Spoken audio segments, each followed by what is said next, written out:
આખી જિંદગી જેને આપણું ધ્યાન રાખ્યું છે અને બધી જ મુશ્કેલીમાંથી બહાર કાઢ્યા છે ને, તો આપણું જીવન પણ એવું હોવું જોઈએ કે અંત સમયે એ વ્યક્તિ ભલે આપણાથી ગમે તેટલી દૂર રહે, પણ સમય સમયે આપણે પણ એનું ધ્યાન રાખવું જોઈએ સાહેબ.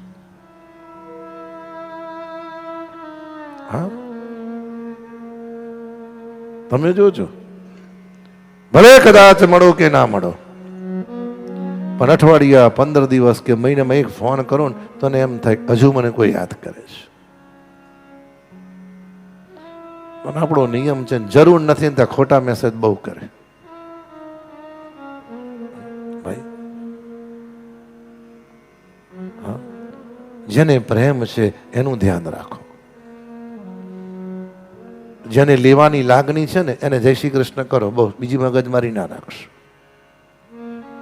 જેને પ્રેમ એટલે જેને તમારી પાસે કંઈ જોઈતું નથી, આખી જિંદગી તમને આપ્યું છે અને મરતા સુધી તમને પ્રસન્ન અને તમને આનંદમાં અને ખુશ રાખવા માંગે છે, એવી વ્યક્તિને પ્રેમ થાય કે જે કેવલ લેવા માટે જ આવે છે એને પ્રેમ ના થાય સાહેબ. હા, અમુકનો સ્વભાવ તમે જોજો, ઘેર આવે તોય કે કંઈક આપવાનું હોય તો કહેજો, હો એટલે હું તને હું આપવાનું અમારે. જીવનમાં એટલું બધું માગો નહીં કે સમયને તમારાથી મોં ફેરવી દેવાની ઈચ્છા થાય સાહેબ. ધર્મરાજે અર્જુનને કહ્યું કે દ્વારિકા જાઓ ને ભગવાનની કુશળતા પૂછતા આવો. અને સત્ય છે સાહેબ, ભલે ને વર્ષે કે 2 વર્ષે એકવાર મળો, પણ મહિનામાં એક વારે કેમ છો પૂછું ને તો વ્યક્તિને એમ થાય હજુ મારા માટે લાગણી છે.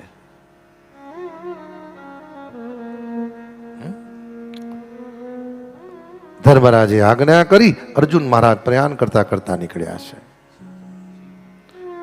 ભગવાન દ્વારિકાનાથનું સ્મરણ કરતા કરતા જેવો અર્જુને દ્વારિકાના પાદરમાં એના ચરણ પધરાયા અને પધરાવતાની સાથે ભગવાને અર્જુનના અંગમાંથી દિવ્ય તેજ ખેંચી લીધું.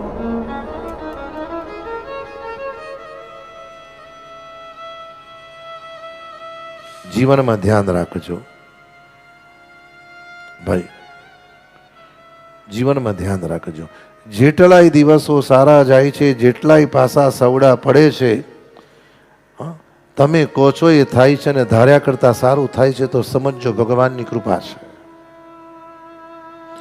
પ્રયત્ન કરવા છતાં પણ વર્ષોથી ઊંચા આવતા નથી, પ્રયત્ન કરવા છતાં પણ પાસા સરખા પડતા નથી, પ્રયત્ન કરવા છતાં પણ પરિવારમાં પ્રેમ નથી, તો સમજો ભગવાને કર્મના દંડનો પ્રારંભ કર્યો છે સાહેબ.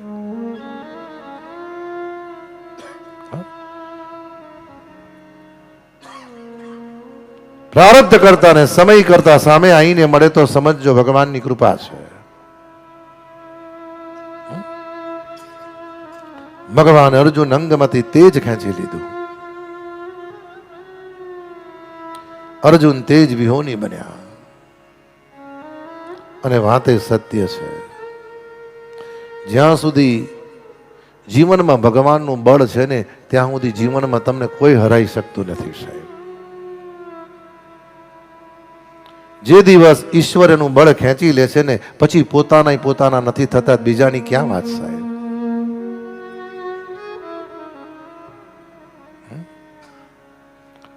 રાત્રિના સમયે ધર્મરાજને અપશુકન થવા મળ્યા, ભયંકર સ્વપ્ન આવવા મળ્યા છે. ધર્મરાજ ચિંતિત થયા, હજુ અર્જુન આવ્યો કેમ નથી.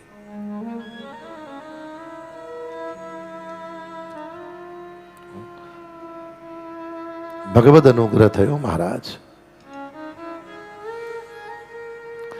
જેવા અર્જુન દ્વારિકાના પાદરમાંથી નીકળ્યા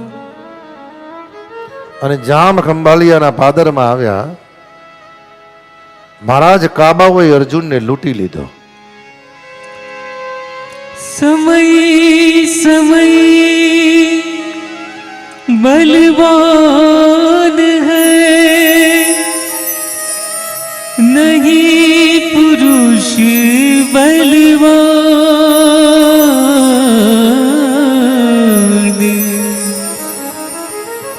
કાબે अर्जुन लूटियो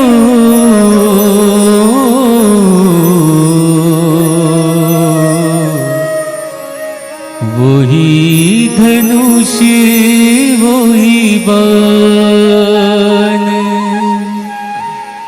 काबे अर्जुन लूटियो